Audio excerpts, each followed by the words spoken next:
Good morning. Welcome to Back Porch Leadership Lessons.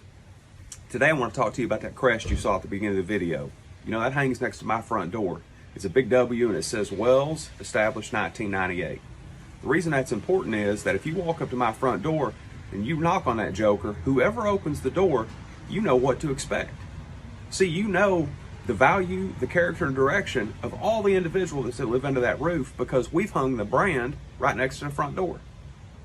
Yeah, I said it, brand. Man, because guess what?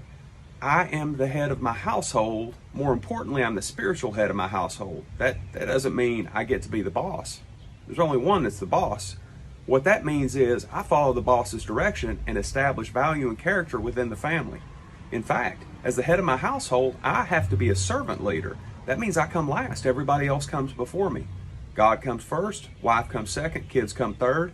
Then I come here in fourth. Thank goodness we got a family dog or I wouldn't have nobody to boss around, right? So that's servant leadership, that's family leadership. Now, why is that important? Well, Alexander the Great said this. He said that an army of sheep led by a lion is better than an army of lions led by a sheep. That's crazy. Think about it though, because Alexander knew exactly what I'm telling you.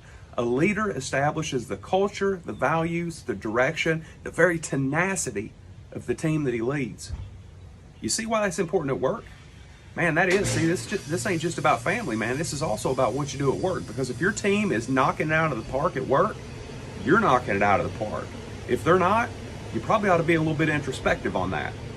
Now, people are basically pack animals. We're a herd, so herds need a leader, right? People are like sheep. Matter of fact, we're sheeple, all right? Sheeple need a shepherd or a leader. Now think about what happens to sheep if they don't have a leader. They just wander everywhere and go do whatever they want to and get into all kinds of foolishness, right? Does that sound familiar? You see that on the news lately? You dang sure did, because guess what?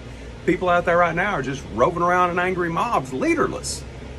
Matter of fact, I often wonder how many of the young people in America today breaking up stuff and burning things down didn't have a strong dad at home. That's a different topic for a different time. Hey, check it out.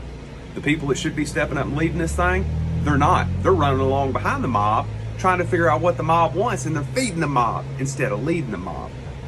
Hey, you're a leader in your household or where you work. Are you feeding the mob or are you leading the mob? Because guess what? Feeding the mob makes them happy. Leading the mob makes them successful. Make your team successful, make your family successful. Semper Fidelis, talk to you around the bend.